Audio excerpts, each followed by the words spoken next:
Um bom sábado. Lembrar de tirar a máscara. Trabalho o dia inteiro com máscara, semana inteira. Uma alegria estar aqui. Pediram para eu me apresentar rapidamente. Meu nome é Clevin. Eu sou casado com a Renata há 10 anos. E, devido à pandemia, atrasamos um pouco o plano de aumentar a família. Mas acho que agora vai dar para retomar isso. Eu trabalho com medicina, sou médico cirurgião. E, atualmente, trabalho em Piracicaba, também no Hospital Regional, na Santa Casa, no AME, e atendo também em São Pedro. Mas acho que o que mais importa é que eu sou cristão, né? Adventista do sétimo dia, então tem alguma coisa para compartilhar de bom aqui com vocês, né? Como diz o pastor Robson Aleixo, do NASP, o cristão é aquele que declara a própria falência, né? Reconhece que não é nada e que depende completamente de Deus, de Jesus, para ser restaurado, porque caímos de uma posição muito elevada, semelhança com Deus, e agora aqui decaídos, podemos ser restaurados novamente só quando reconhecemos primeiro a nossa situação, né? Então, acredito que o que vai ser abordado também vai ser dentro dessa cosmovisão, dentro desse sentido. E, como o mês é sobre fidelidade, né? Está sendo projetado para vocês já a fidelidade e o domínio próprio. Acho que na correção ali acabou entrando um O, né? Uma autocorreção. Seria a fidelidade e o domínio próprio, chaves para o sucesso. Tá? Então, vamos falar sobre esse tema tão importante. E o que vem à sua mente quando ouve a palavra fidelidade? Vamos lá. Algo mais interativo.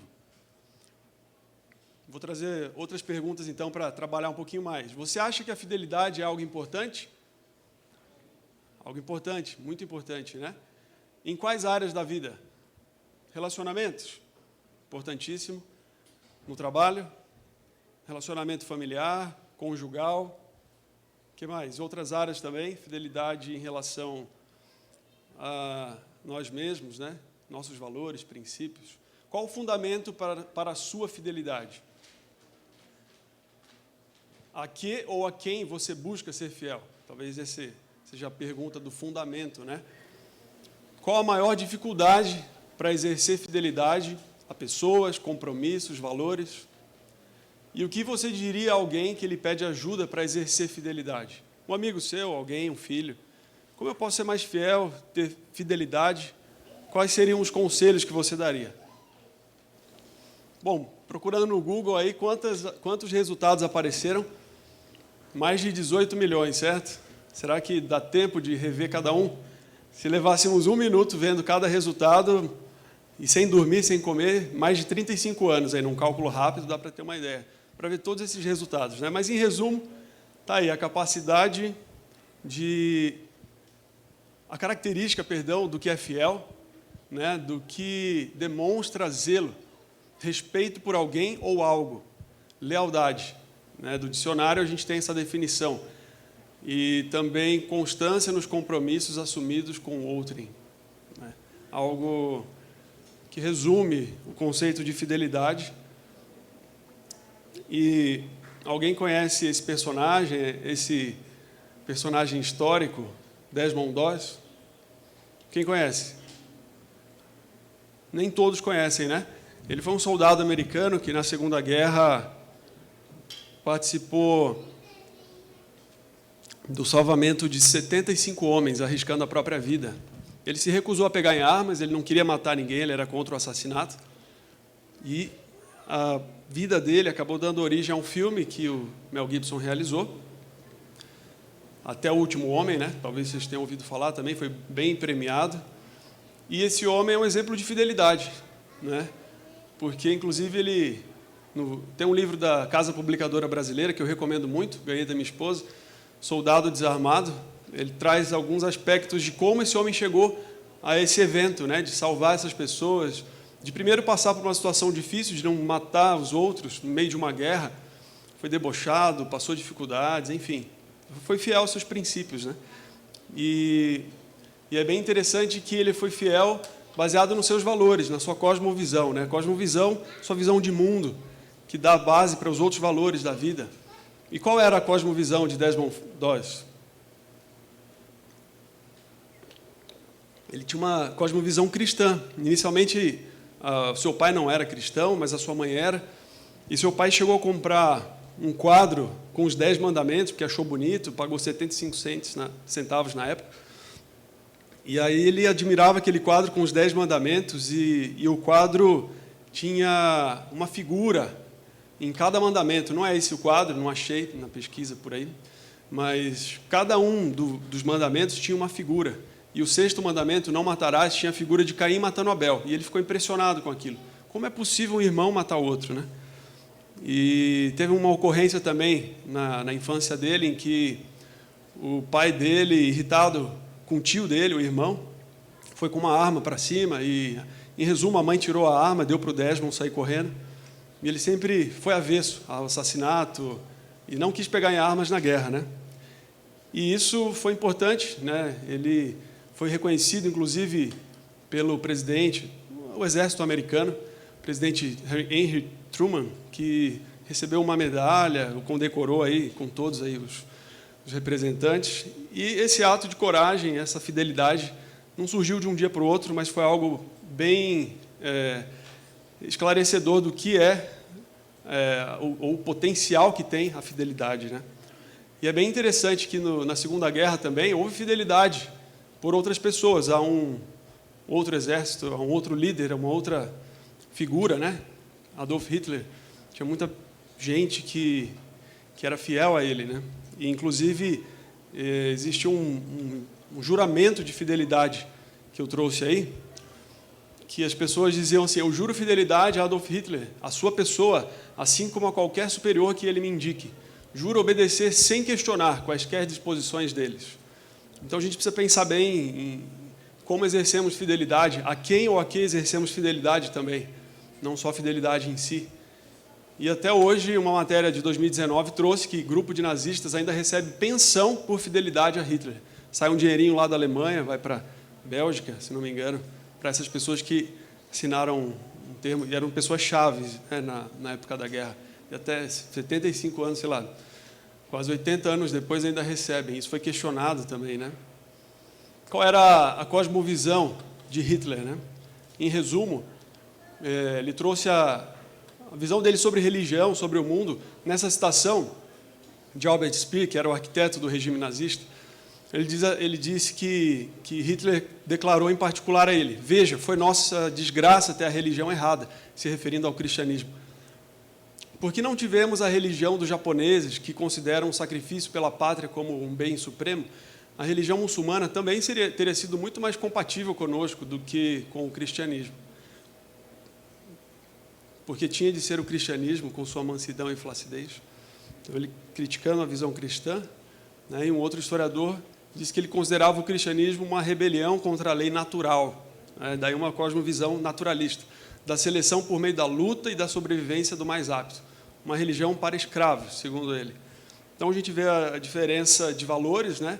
Por isso, então, ao exercermos fidelidade, é importante revisarmos quais são os valores, a que exercemos nossa fidelidade, a quem exercemos a nossa fidelidade. E só um parêntese aqui, já que está na rede, eu divulgo aqui um material para quem quiser avaliar uma outra cosmovisão, quem não tem uma cosmovisão criacionista, que é a visão do cristianismo, né, e bíblica, e adventista do sétimo dia também, que defende a ideia de que Deus criou as coisas. Acho que vale a pena um contraponto. Tem o programa Origens, o programa Evidências, na Novo Tempo, você consegue no YouTube assistir vários programas interessantes. Criacionismo.com.br, é um site de um jornalista, Michelson Borges, também. Para quem lê inglês, Answering in Genesis é um site bem interessante, e alguns livros aí importantes. Eu trouxe ali um livro do Isaac Newton, que ele escreveu sobre a Bíblia. Então, um grande cientista que estudava a palavra de Deus e tinha isso como uma referência também, e pôde olhar mais longe, pôde fazer grandes coisas para a ciência, grandes avanços. Também o livro A Caixa Preta de Darwin, do bioquímico Michael Behe, muito interessante. Enfim, vários livros em defesa da fé, do Lee Strobel, trazendo as evidências de que o cristianismo é verdadeiro. Fica aí um parêntese aí para quem quiser analisar uma outra visão, ou fortalecer a sua, né, que você já tem. E seguindo em frente, então, a fidelidade e a cosmovisão dentro do cristianismo, ela é totalmente diferente daquilo que vimos ali, por exemplo, com Hitler. Em 1 Coríntios diz assim: acaso não sabeis que o vosso corpo é santuário do Espírito Santo, que está em vós, o qual tendes da parte de Deus, e que não sois de vós mesmos? porque fostes comprados por preço. Agora, pois, glorificai a Deus no vosso corpo. Ou seja, o cristianismo reconhece que Deus é o dono de tudo e que somos pessoas que recebem emprestado muita coisa boa dele e que podemos administrar da melhor maneira a ideia de sermos mordomos, né, para a nossa própria alegria e para a alegria dos outros, né? Ou podemos escolher seguir do nosso próprio jeito, de forma egoísta, para o nosso malefício e malefício dos outros, né? Em resumo, essa é uma base da cosmovisão. Também o cristianismo reconhece que toda boa dádiva e todo dom perfeito são lá do alto, descendo do Pai das luzes, em quem não pode existir variação ou sombra de mudança. Está lá em Tiago 1,17. Ou seja, tudo aquilo que é grandioso, que vemos de nobre e virtuoso, ele vem de Deus, segundo o cristianismo. Então, o homem não deve ser o alvo da adoração, da exaltação, mas sim aquele que dá origem a essas virtudes, né? Cristo. E isso é bem interessante para a sociedade, para equilibrar a sociedade, os relacionamentos. Jesus mesmo disse, sem mim nada podeis fazer. Nada mais taxativo do que isso, né? E reduzindo a nossa capacidade. Mas, ao mesmo tempo, o cristianismo exalta a nossa possibilidade ao nos unirmos a Deus, né? Ele diz que todas as coisas podemos em Cristo que nos fortalece. E Paulo também, reconhecendo isso, afirmou em Romanos, em mim eu sei que não habita bem nenhum. E para resumirmos isso, também traz a ideia de que os seres humanos são predestinados, ou o objetivo de Deus para os seres humanos é que sejam conformes à imagem do seu Filho. Ou seja, o ideal de Deus para nós é que todos sejamos parecidos com Jesus. Daí vale a pena olhar para Jesus todos os dias, através do estudo da Bíblia, meditação, oração. Então, eu diria que essa é uma cosmovisão pela qual devemos buscar exercer fidelidade. Essa vale a pena. E a fidelidade depende, então, da cosmovisão, né, definição de quais são os valores para os quais desenvolveremos a fidelidade e, claro, a capacidade de colocá-los em prática, mesmo em situações difíceis, né, com alvo, objetivos e valores que temos. E aí, a ideia do domínio próprio, que a gente vai trabalhar mais sobre isso. É fácil exercer fidelidade hoje? Sim ou não? Não é fácil. Planeta conturbado, né? Um planeta avesso àquelas 10 leis que colocamos ali, e que se seguisse as 10 leis, seria um planeta muito melhor, né? Pensa num planeta que ninguém rouba, ninguém mente, ninguém adultera, ninguém assassina, a gente não precisaria de chave, o carro ficaria aberto, a casa não precisaria de alarme, sistema de segurança, enfim, uma série de mudanças, a política seria outra, e aí vai. Então, realmente, é algo para pensarmos. Agora, colocar em prática esses aspectos é algo que é fundamental, e o domínio próprio é algo que, apesar da Bíblia já falar há muito tempo, a ciência ultimamente vem trazendo pesquisas, né, e respaldando o domínio próprio, o autocontrole, como algo essencial para a felicidade, para o sucesso, para o bem-estar da família, da sociedade, do indivíduo. E vamos nos deter um pouquinho mais sobre isso. Primeiro, a importância do domínio próprio, ou autocontrole, força de vontade, tem vários sinônimos, tá? Os termos aí em inglês, onde foram feitas pesquisas, o que as pesquisas revelam sobre domínio próprio, como o domínio próprio pode ser desenvolvido, e aí isso é chave para nós, e, claro, considerações espirituais acerca desse tema. Vamos em frente, então, estudos em domínio próprio. Olha aí o cachorrinho já se dominando, que interessante a foto. Essa foto é da Associação Americana de Psicologia, e ela traz essa citação. Em essência, o domínio próprio é a habilidade de resistir a tentações. Esse é o termo que a Sociedade Americana de Psicologia traz. Tentações de curto prazo, com o intuito de alcançar objetivos de longo prazo. E há boas razões para isso. Vamos desenvolvendo. Uma pesquisa feita em estresse pela Associação Americana perguntou, entre outras coisas, sobre a habilidade dos participantes de realizarem mudanças saudáveis em seu estilo de vida, né? E foi visto que a falta de força de vontade foi a primeira razão colocada por eles como a dificuldade de realmente realizar essa mudança, né? A gente vê uma sociedade bastante doente, com doenças crônicas que têm a ver com escolhas no estilo de vida. E o interessante é que a maioria dos pesquisados acreditam que a força de vontade é algo que pode ser aprendido. E isso é verdade. E é por isso que a gente vai falar um pouco sobre isso. Eles estão no caminho certo, segundo as últimas pesquisas científicas, inclusive. Dentro da filosofia cristã, essa ideia de desenvolver o domínio próprio ela é muito real, né? Gálatas 5:22 fala que o fruto do Espírito é amor, alegria, paz, fidelidade, mansidão, domínio próprio, longanimidade. Domínio próprio está dentro do fruto do Espírito, algo que é disponível a todos, né? Deus oferece a todos o dom do Espírito Santo. Então, é algo que pode ser desenvolvido de fato. E também uma citação da escritora cristã Ellen White, diz assim: a mente humana, porém, deve ser ensinado o domínio próprio. Então, não é algo que naturalmente desenvolvemos, é algo que precisa também ser ensinado, tá? Desde a infância, de preferência, vamos ver isso. E uma outra citação: cultive-se e mantenha-se perseverantemente a calma e o domínio próprio, algo para ser cultivado, pois tal era o caráter de Cristo. Então, Cristo era o exemplo perfeito de quem tinha um autocontrole, domínio próprio. Estudos em domínio próprio, com alunos do 9º ano, durante um ano letivo, viram que quem tinha mais autodisciplina, né, os questionários foram feitos com os professores, pais e os próprios alunos, para identificar e medir a quantidade de autocontrole. E eles viram que, por exemplo, em uma tarefa, os alunos eles tinham a opção de receber $1 agora, ou esperar um pouquinho e receber $2. Né? Cadê as crianças aqui? Será que elas já pegariam esse $1 ou esperariam um pouquinho para receber $2? O que seria melhor, hein? 1 ou 2? 2, né? Esperaria um pouco, né? Mas não é fácil, porque já tinha um ali à disposição. Então, estudaram isso, entre outros experimentos, e viram que os alunos que alcançaram maior nota, né, na autodisciplina ou no autocontrole, eles tiveram melhores notas nos trabalhos também. Melhor frequência nas aulas, melhores notas nas provas. Eles tiveram maior facilidade em serem aprovados depois, nos estudos subsequentes. A carreira deles, eles tiveram um melhor desempenho. Enfim, e a autodisciplina, como eles chamaram, ou o autocontrole, domínio próprio, foi mais importante do que a inteligência, do que o QI, para o sucesso acadêmico. Algo bem impactante, muito interessante.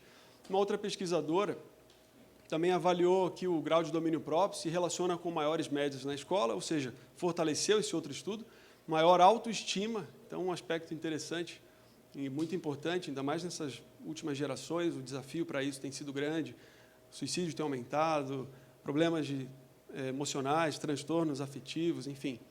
Menos abuso de alimentos ou álcool, para as pessoas que tinham mais domínio próprio, melhores habilidades sociais, melhores relacionamentos como um todo, né, no trabalho, conjugais, familiares.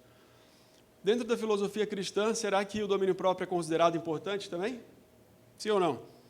Sem dúvida, muito importante. E talvez o verso que destaque mais isso, a passagem, é o momento em que Paulo foi pregar a Félix. Então, eu trouxe aí para sintetizar, vindo Félix com Drusila, sua mulher, que era judia, mandou chamar Paulo e passou a ouvi-lo a respeito do quê?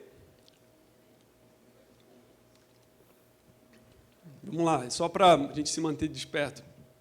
A respeito do que Paulo estava ensinando? Da fé em Cristo, o Evangelho em si. Um resumo aí. Dissertando ele acerca, então, 3 pontos. Justiça, que mais? Domínio próprio e o juízo vindouro. Domínio próprio no centro da mensagem do Evangelho. Veja que interessante. A psicologia reconhecendo isso, o Evangelho, a Bíblia, a visão judaico-cristã já há muito tempo.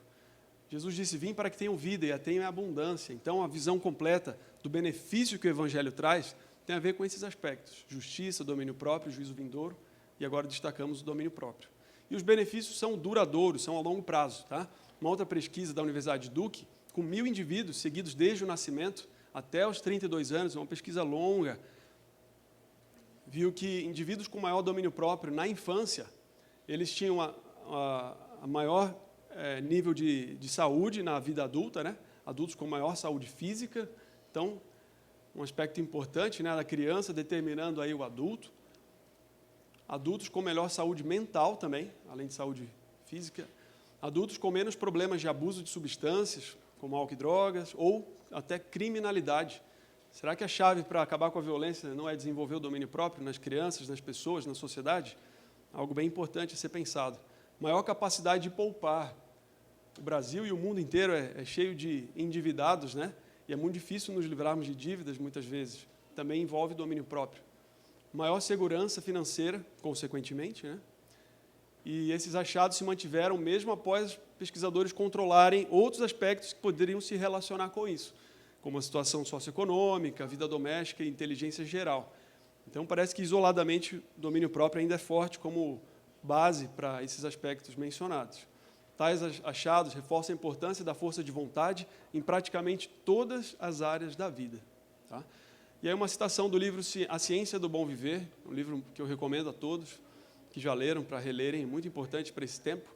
Diz assim: um dos mais deploráveis efeitos da apostasia original, ou seja, o pecado, a queda do homem, da mulher, foi a perda do quê?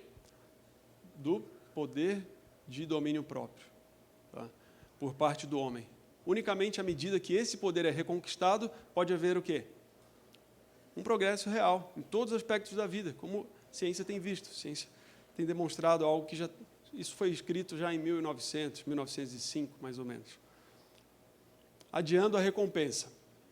Em crianças, como em adultos, a força de vontade pode ser ensinada, como falamos aqui, como uma habilidade básica para adiar a gratificação ou recompensa. Ou seja, eu jogo lá para frente o resultado, aquilo que vai me trazer benefício, e consigo ter uma conduta hoje para ter o resultado lá na frente. Pré-escolares com elevado domínio próprio sacrificaram o prazer imediato numa pesquisa, e a gente vai ver um videozinho sobre isso, de mastigar um marshmallow com o intuito de desfrutar de 2 marshmallows algum tempo depois. Então, em vez de ter um doce agora, você consegue esperar um pouquinho e tem 2 doces depois, né? Para isso, você precisa exercer autocontrole.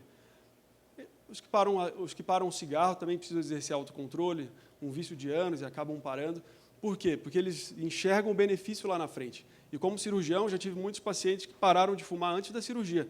Só porque eu comentei, além do malefício todo que o cigarro traz, etc., para a cirurgia aumenta o risco de complicação. 4 vezes mais risco de infecção em alguns estudos e assim por diante.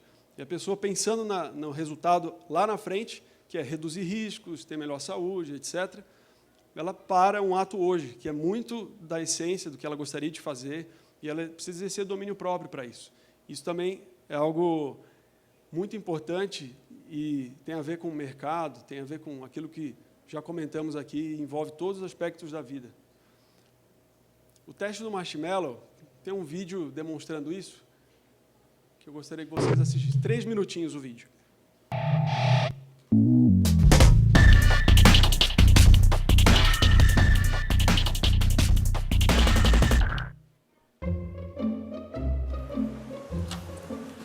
Okay, sit in that chair.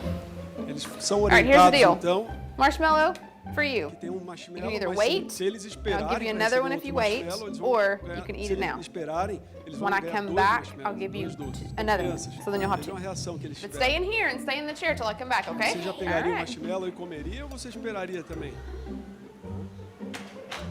Será que é fácil?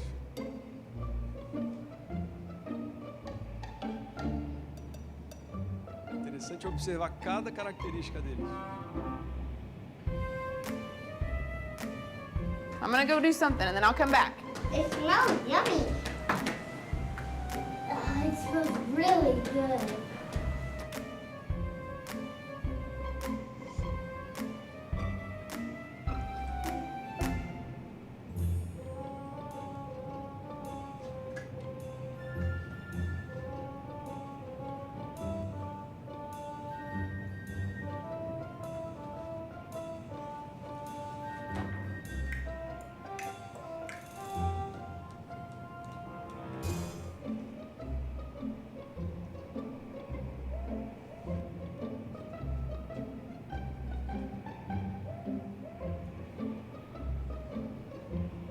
All right, so it's up to you. You can have it now or you can wait. Okay?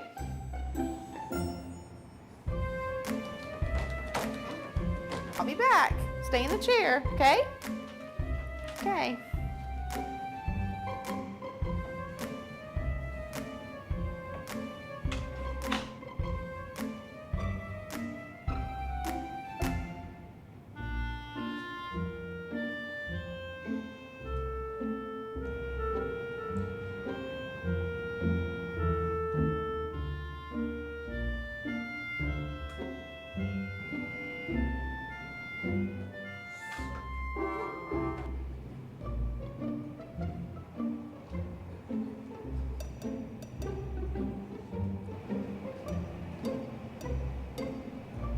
Observem isso.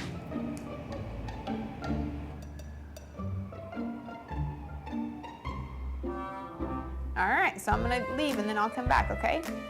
So you can either eat it right now or you can wait. Either way, okay? Okay.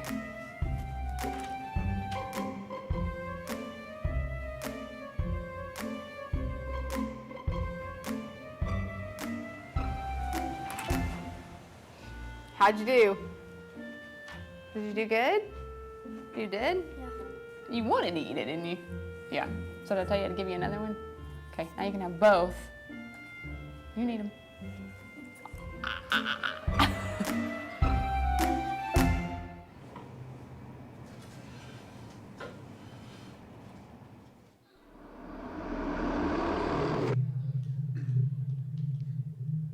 Muito ilustrativo, né? E vamos entender que esse que conseguiu segurar até o final, ele usou uma estratégia que já é reconhecida também pela ciência e já é trazida há muito tempo pela palavra de Deus. Sistema quente-frio. Os experimentos do marshmallow, eventualmente, levaram Mitchell, que é um dos pesquisadores, e os colegas, a desenvolverem um modelo que explica a habilidade humana de adiar a recompensa ou a gratificação. Ele propôs o que ele chama de um sistema quente-frio, para explicar por que a força de vontade prevalece ou falha.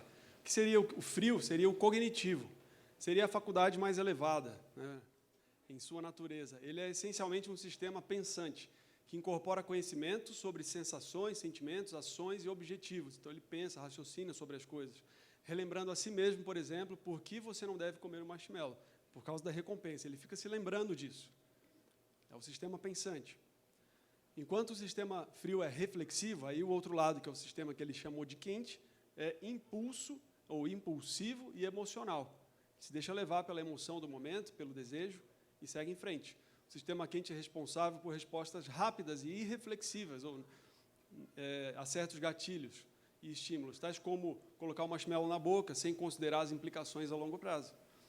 Se este modelo, diz ele, fosse uma história em quadrinhos, o sistema frio seria o anjo em seu ombro e o sistema quente o demônio. Então, ele faz uma analogia bem interessante que pode ser bem aplicada à vida cristã e já é bem abordado pelo cristianismo e a religião judaico-cristã há muito tempo. Algumas pessoas são mais ou menos suscetíveis a disparos do sistema quente. E esta suscetibilidade a respostas emocionais pode influenciar o seu comportamento ao longo de toda a vida, como já vimos, né? Adolescentes que esperam mais para os marshmallows quando pré-escolares, eles foram mais bem-sucedidos nas provas. Já falamos disso, ao longo prazo. Isso é algo que tem repercussão ao longo de anos, de toda uma vida. Os seus pais os descreveram como tendo mais habilidade para planejar, lidar com o estresse, responderem à razão, exibirem domínio próprio em situações frustrantes. Então, diante de uma frustração, uma coisa que não dá certo, domínio próprio é importante também, para a gente não explodir ou não ficar excessivamente desanimado. E também eles se concentram melhor. E, ultimamente, o foco, a concentração é algo que tem sido também reconhecido como muito importante, porque há muitas distrações em nosso planeta, né? A mídia, a internet, mídias sociais, etc., muitas vezes distraem de todas as atividades importantes. Recentemente, foi feita uma pesquisa também com 59 participantes que participaram lá atrás dos experimentos. Então, depois de anos, eles foram avaliados, mais uma vez, foram testados na sua força de domínio próprio e, novamente, foi visto que essa diferença persiste ao longo do tempo. Tá? Quando eles foram melhores em demonstrar domínio próprio na infância, também foram na vida adulta, mostrando que é importante enfatizar isso às crianças hoje. Dentro da filosofia cristã, um provérbio de Salomão muito importante é esse, né? Ensina a criança no caminho que deve andar e como que ele continua? E até quando for velho, não se desviará dele. A importância de ensinar esses princípios desde o início da vida. Uma citação na revista Review and Herald, de 1877, de Ellen White, diz assim: os hábitos formados no início da juventude, os gostos adquiridos, os poderes mentais desenvolvidos, o domínio próprio obtido, os princípios inculcados desde o berço, irão quase certamente determinar o futuro de homens e mulheres. Além disso, foi avaliado com ressonância magnética o funcionamento do cérebro dessas pessoas e viram que havia diferença nos padrões cerebrais. Para resumir, o córtex pré-frontal ele era mais ativo naqueles que tinham um sistema frio, pensante, mais desenvolvido, e menos desenvolvido e menos funcionante era o córtex pré-frontal daqueles que já reagiam ao impulso, né, e tinham um sistema quente mais forte. E ressonância demonstrou isso, a gente não vai entrar em detalhes aqui, mas mostrando que isso é visto até anatomicamente, no funcionamento do cérebro. Eu também tenho estudado na área de nutrologia a obesidade. Tem muitos estudos mostrando que uma redução do funcionamento do córtex frontal está associada à obesidade. E a gente percebe a obesidade como uma doença muito comum hoje, né? Mais da metade da população tem sobrepeso, obesidade, é algo do dia a dia, e em grande parte tem a ver com redução do funcionamento do córtex pré-frontal, que acontece por estilo de vida, principalmente, a alimentação, também o excesso de informações tem relação com isso também, aí na parte de atividade física, do estilo de vida, repouso, sono adequado, os 8 princípios de saúde, que eu acho que já devem ter sido comentados por aqui.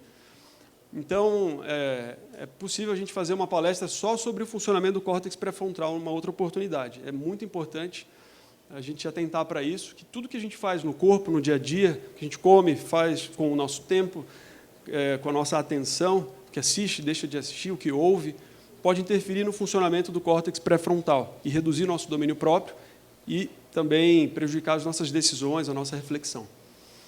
Agora, para irmos para o final, como desenvolver o domínio próprio, já que é tão importante, né, nos últimos 10 minutinhos que temos aí, como podemos desenvolver o domínio próprio? Primeiro, evitar a tentação. Lembra desse garoto? Ele não ficava olhando o tempo todo para o marshmallow, ele ficava se distraindo com outras coisas, focando em outro ponto que não a tentação. Fez dele bem-sucedido.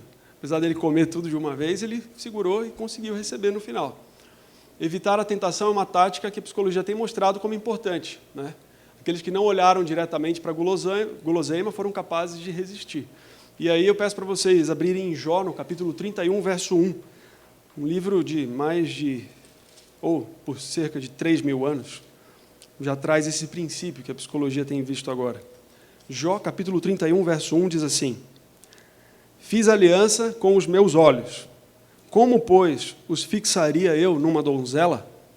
Vocês estão procurando aí, né? Verso 1, então, capítulo 31. Jó dizendo, lembrem-se, Jó, no início do livro, é declarado um homem justo, íntegro, tem fidelidade, integridade é um sinônimo, que se desvia do mal. Então, ele já se desviava do mal, da tentação. E ele mesmo diz, no capítulo 31, que ele fez aliança com os olhos dele. Como, pois, fixaria eu numa donzela? Então, vejam só, né? Muitas vezes o problema de cair em tentação é o fato de ficar contemplando a tentação, né? Então, é algo que devemos pôr em prática, virar o foco daquilo que nos tenta, daquilo que pode ser nocivo para a nossa mente, para o nosso corpo. Provérbios 23, 31 e 32 também fala a respeito disso, Provérbios de Salomão, falando sobre a bebida, que a abstinência, se vocês quiserem abrir, vamos abrir, temos um tempinho para isso. A palavra de Deus ela é viva, veja como ela é atemporal, né? Os estudos hoje mostrando coisas que ela já traz há milênios. Provérbios 23, verso 31 até o 32, diz assim: não olhes para o vinho quando se mostra vermelho, quando resplandece no copo e se escoa suavemente, pois ao cabo morderá como a cobra, o resultado, e picará como o basilisco. Ele fala bastante sobre o etilismo aí, e então uma estratégia do sábio é você não, para se manter abstinente, é não se envolver com a bebida. E Gênesis 39, 7 a 12, acho que não precisamos ler, mas é a história de José. Quem lembra aqui a situação que ele vivenciou, né? Quanto ao adultério, quanto a trair, a sua fidelidade para com o seu patrão, porque a esposa do patrão quis se deitar com ele. O que ele fez? Ficou lá conversando, não, veja bem, etc., não é uma coisa boa. Ele argumentou antes, mas quando ela veio para tentá-lo e seduzi-lo, ele saiu correndo, fugiu daquela situação, se afastou daquilo. Então, os princípios bíblicos são inúmeros, são muitos outros que poderiam ser citados aqui. Por outro lado, além de fugir da tentação, é preciso focar em alguma coisa melhor, alguma coisa positiva. E tem muitas passagens bíblicas para isso também. Isaías 45, 22, o próprio Deus convida, e ele diz em Isaías capítulo 25 e o verso 22, ele diz assim: olhai para mim e sede salvos, ou seja, olhem para mim, tenham foco em mim e serão salvos. Salvos do quê? Do pecado, da falta de domínio próprio, dos erros, enfim. Vós, todos os limites da terra. Por quê? Porque eu sou Deus e não há outro. Ou seja, a fonte da virtude sou eu. Você precisa olhar para mim se você quiser ser virtuoso. Você precisa olhar para mim se você quiser um conhecimento verdadeiro. Não adianta buscar conhecimento fora da fonte. Buscar virtude fora da fonte. Hebreus 12, verso 2. Vamos até lá? Creio que vale a pena lermos também. Hebreus, capítulo 12, e o verso 2. Todos acharam? Menos eu, então. Verso 12, ou melhor, capítulo 12, e o verso 2 diz assim: olhando de que forma? Firmemente para o autor e consumador da fé, Jesus, o qual, em troca da alegria que lhe estava proposta, veja só, a recompensa lá na frente serviu para Jesus também. Ele tinha a mente nisso. Em troca da alegria que lhe estava proposta, qual era a alegria de Jesus? Dá oportunidade para você e para mim termos salvação, né? Então, ele tinha essa alegria vista lá na frente, conseguiu exercer domínio próprio, a ponto de passar, continuando. Em troca da alegria que lhe estava proposta, suportou a cruz. A cruz. Se você quer ter uma ideia do que era a cruz, procure aí o programa do Dr. Rodrigo Silva, arqueólogo, que ele detalha um pouquinho mais sobre como era o processo de crucifixão, né, na antiguidade. Suportou a cruz, não fazendo caso da ignomínia, e está sentado à destra do trono de Deus. Recebeu uma recompensa, deu oportunidade para você e para mim, porque Ele nos ama. Então, o autocontrole de Cristo também foi fundamentado em conseguir adiantar a recompensa, ou seja, ficar pensando no resultado positivo que Ele teria depois. Tem muitas outras passagens, mas acho que essas são as mais ilustrativas. Como desenvolver o domínio próprio? Então, primeiro, já vimos, tirar o foco da tentação. E aí, que o Espírito Santo fale a cada um de nós. O que é que nos tenta? É o materialismo, o consumismo? Vou ficar vendo, então, promoções o tempo todo? Vou ficar vendo uma série de ofertas que vão me tentar? É a pornografia? Vou ficar olhando, então, revistas ou situações de mulheres vestidas inadequadamente? Enfim, o que me tenta? Então, pensemos nisso, ao exercermos o autocontrole. Claro, sempre pedindo a Deus a força e o poder do Espírito Santo. Afinal, o domínio próprio é um fruto do Espírito Santo, certo? Seguindo mais adiante, um estudo que também apontou para isso, foi que eles chamaram de não aparente fora da mente, né? Ou seja, em um escritório, eles deixaram o doce à vista, o chocolate. E as pessoas acabaram comendo muito mais do que se o doce tivesse sido colocado dentro do armário, mesmo que as pessoas soubessem, tem doce dentro do armário. Só o fato delas não estarem vendo. E aí, quem quiser fugir, por exemplo, de doce ou algum alimento que não é saudável, ao ir ao mercado, vale a pena nem passar naquela fileira onde tem aquilo que te tenta, por exemplo, né? E isso a psicologia fala, né? Para que se expor à tentação? Uma outra tática útil tem a ver com a intenção de implementação. O nome, basicamente, quer dizer, se acontecer tal coisa, então eu terei tal atitude. Você precisa planejar isso antes de acontecer. Por exemplo, um jovem que está, ou um adulto mesmo, que seja, que está tendo dificuldade com ingestão de álcool, ele vai a uma festa, um aniversário, um casamento, alguma coisa, e ele de antemão já toma a sua posição. Se alguém me oferecer bebida alcoólica ou alguma bebida, eu vou pedir um suco. Ele já vai com aquilo em mente, para quando chegar a situação, já ficar algo mais natural, algo mais planejado e mais fácil de ser colocado em prática. Isso é bem interessante, uma intenção de implementação, a intenção de implementar na hora que acontecer, para você não ficar preso ali à circunstância e agir, né, pelo sistema quente, né? Daniel 1:8 também fala sobre isso. Lembra de Daniel? Daniel é um exemplo muito importante de domínio próprio também, né? A Bíblia diz que... vamos lá ler, Daniel, capítulo 1, verso 8. Melhor ler a Bíblia, que ela traz um termo bem bonito. Talvez eu falaria com outras palavras aqui, não seria tão impactante. Daniel, capítulo 1. Lembre-se, Daniel foi levado cativo para uma nação pagã e foi oferecido tudo para ele ali. Mas no verso 8 diz, resolveu Daniel o quê? Uma resolução antes do acontecimento, firmemente não contaminar-se com as finas iguarias do rei, nem com o vinho que ele bebia. Então pediu ao chefe dos eunucos que lhe permitisse não contaminar-se. Decidiu firmemente, né? De antemão, ele já, não, eu vou seguir Yahvé, vou seguir Deus, vou fazer sua vontade. E foi atrás, então, de pôr em prática isso. E aí nós vemos a história, como isso foi acontecendo, como ele foi abençoado, como ele foi abençoador para os babilônios também. E é sempre assim, né? Quando a pessoa se deixa guiar por Deus, ela acaba também sendo uma fonte de bênção às outras pessoas. Vamos mais adiante. Ao mesmo tempo, quando exercemos o domínio próprio, parece que temos uma reserva limitada dele. Vamos perdendo a força. Por exemplo, no fim do dia, já tomamos muitas decisões, desde que roupa usar de manhã, ao longo do trabalho, na escola, e ao fim do dia temos menos capacidade de exercer domínio próprio. Isso já tem sido bem estudado. Tá? Então é importante uma boa noite de sono. Se você vai tomar uma decisão, para tomarmos decisão, o domínio próprio é importante. Não tome à noite, depois de um dia cansativo de trabalho ou estudo, porque o risco de que seja tomada uma decisão inadequada é muito maior. E muitas vezes o excesso de informações dificulta também, e ele esgota o domínio próprio. Por isso que nos mercados, supermercados, seja onde for, tem muita informação, principalmente quando você vai chegando perto do caixa, você já usou bastante seu domínio próprio para decidir entre uma coisa e outra, e ali tem um monte de informações, e as pessoas tentam ganhar e vender mais, porque elas sabem, a psicologia já explica, que o ser humano ele fica depletado do domínio próprio depois de exercer bastante domínio próprio ao longo do dia. Então é importante um sono de qualidade, é importante um estilo de vida saudável. Né? Agora, também não chega ao ponto de que, quando exercemos bastante o domínio próprio, será que ele vai acabar de uma vez? Os estudos mesmo mostraram que não. E nós, como cristãos, temos razão de sobra para acreditar também que não. Porque é possível ainda até o fim você realmente exercer o domínio próprio. E a psicologia também viu isso. Como? Quando existe motivação.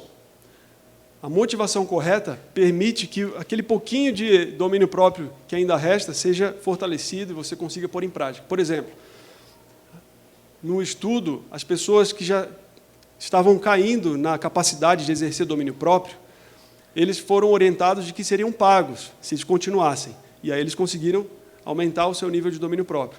Ou, por outro lado, mais altruísta, eles foram orientados que, se continuassem, eles poderiam ajudar numa pesquisa que acabaria com o Alzheimer, que tentaria, pelo menos, desenvolver uma forma de tratar o Alzheimer. Então, resolver uma doença. E aí eles tiveram a motivação de seguirem em frente e continuaram exercendo mais o domínio próprio, mesmo depois de já estarem depletados, segundo o termo que eles usam. Então, a motivação é muito importante. E nós acreditamos que essa motivação vem também do Espírito Santo. A força sobrenatural de Deus, o poder de Deus, é capaz de fortalecer, mesmo nas situações mais difíceis. E temos uma promessa também, em 1 Coríntios 10, 13, de que não passaremos por uma situação para a qual não seja provido um escape, né? A capacidade de enfrentarmos essa tentação, essa dificuldade. Então, uma elevada motivação pode ajudar a superar as dificuldades. Então, em resumo, o domínio próprio é como um músculo, ele pode ser treinado também. O estilo de vida saudável é fundamental. 8 princípios. É preciso também priorizar uma escolha de cada vez. Não procure mudar todas as coisas que você pretende melhorar no seu estilo de vida de uma vez. Escolhe uma só. Ah, não, agora eu vou fazer atividade física. Os estudos mostraram que, se você começa a fazer atividade física, depois de 2 meses, você tem muito mais força para pôr em prática uma alimentação saudável, por exemplo, ou parar o cigarro. Os estudos já mostraram isso. Vá focando nas prioridades. Considerações espirituais, uma reflexão final. Alguém conhece essa atleta brasileira? Ana Marcela Cunha, nadadora, primeira nadadora a ganhar ouro nas Olimpíadas, né? Foi recentemente, acho que todo mundo deve ter ouvido alguma coisa sobre ela, né? Nadou 10 quilômetros em menos de 2 horas.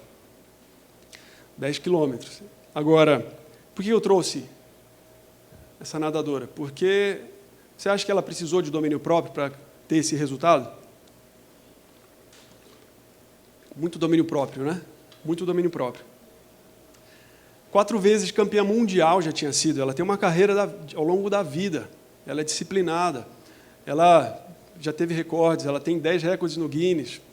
Ela tem, basicamente, 66 medalhas, sendo que 36 são de ouro, tá? 16 de prata, 17 de bronze, em competições de 5, 10 e até 25 quilômetros nadando. é algo impactante, realmente, né? Algo que não acontece de um dia para o outro. Algo que demanda esforço, repetição, domínio próprio. E ela disse, eu treino todos os dias da semana, exceto domingo. Começo às 6 horas da manhã. Como? Então, a alimentação é muito importante. Eu não consegui o dado na pesquisa rápida que eu fiz de quanto ela come, mas eu sei que o Michael Phelps, que é um outro nadador que também foi um fenômeno, né, americano, ele comia 12 mil calorias por dia. 12 mil calorias, Michael Phelps. Então, para adulto que geralmente come 1.800 ou 2.000, 2.500 calorias, ele comia 5, né, 6 vezes mais. Ela deve comer alguma coisa parecida também. Descanso é muito importante. E você acha que para começar a treinar 6 horas da manhã, ela ia dormir 2 da madrugada? De forma alguma, né? Regrada no seu horário de sono. Depois ela treina à tarde também. E ela chega a treinar 300 quilômetros por mês. E ela não nada no domingo. Então dá mais de 10 quilômetros por dia, treinando, musculação, uma série de coisas. Vocês acham que ela precisa se privar de algumas coisas, né? Tomar decisões ali? Sem dúvida, né? Inclusive não estar na cama às 6 horas da manhã, né? Já estar numa piscina nadando. E ela teve um grande resultado. Ela disse, eu amadureci muito para chegar até aqui, só tenho uma coisa a dizer, acreditem nos seus sonhos, deem o melhor de si. Esse exemplo dela tem implicações espirituais, não tem? A Bíblia mesmo traz implicações sobre o atleta. As Olimpíadas já existiam na época de Paulo. Paulo escreve bastante sobre isso, sobre atletismo. E ele reconhece os elementos que envolvem o atletismo que podem ser aplicados e devem ser aplicados à nossa vida espiritual. Todo atleta em tudo se domina. Aqueles para alcançar uma coroa corruptível. Nós, porém, a incorruptível. Assim corro também eu, não sem meta, ou seja, o foco, o objetivo. Assim luto, não como desferindo golpes no ar, mas esmurro meu corpo e o reduzo à escravidão, para que, tendo pregado a outros, não venha eu mesmo a ser desqualificado. Qual é o alimento do atleta cristão? Vamos lá, cristãos, tem algum cristão? Qual o nosso alimento como atletas? Palavra de Deus. Lâmpada para os meus pés é a tua palavra, luz para os meus caminhos, e também nem só de pão viverá o homem, mas de toda a palavra que sai da boca de Deus. Jesus falou isso, citou Deuteronômio, desde o Pentateuco, o judaísmo trazendo a ideia de se alimentar. Jesus falou que ele precisaria ser comido, né? Ele é a carne, e o sangue dele precisaria ser bebido, lá em João, capítulo 6, uma metáfora, né, de que precisamos nos alimentar da palavra. Quanto tempo treinamos por dia? Quanto tempo nos alimentamos por dia? Qual é o treinamento do atleta cristão? Para uma coroa incorruptível, que não vai passar. Daqui a uns anos, talvez a gente nem lembre mais da atleta que foi citada aqui, né? Eu nem sabia o nome dela inteiro, enfim, a gente ouve por cima e logo passa. Agora, é oferecida uma coroa incorruptível, né, para o cristão.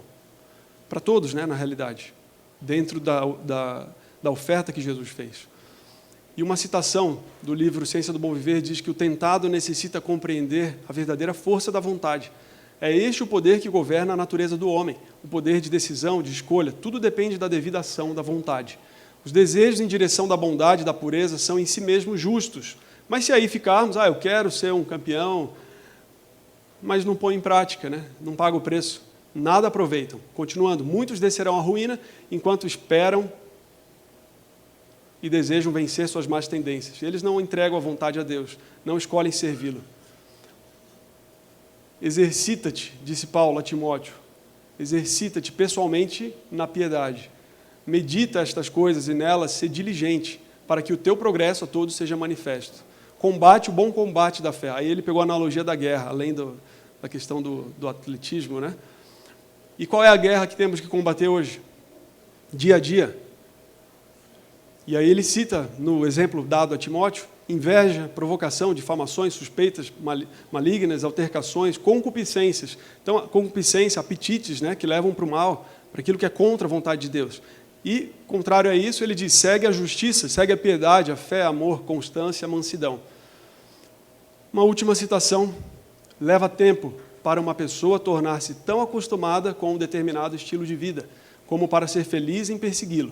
Seremos individualmente, para o tempo e a eternidade, o que nossos hábitos fizerem de nós. A vida dos que formam bons hábitos, e aí envolvido o domínio próprio para pôr em prática, são fiéis no cumprimento de todo o dever, será como luz brilhante, lançando raios vivos no caminho dos outros.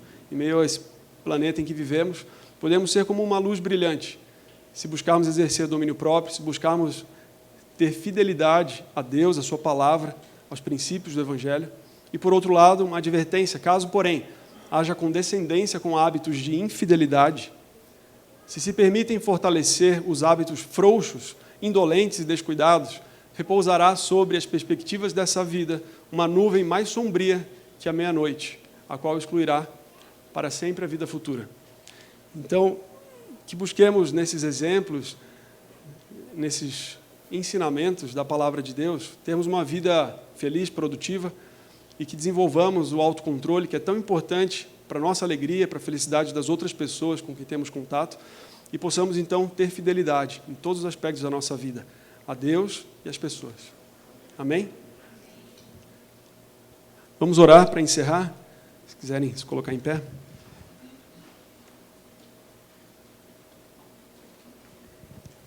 Bondoso Deus,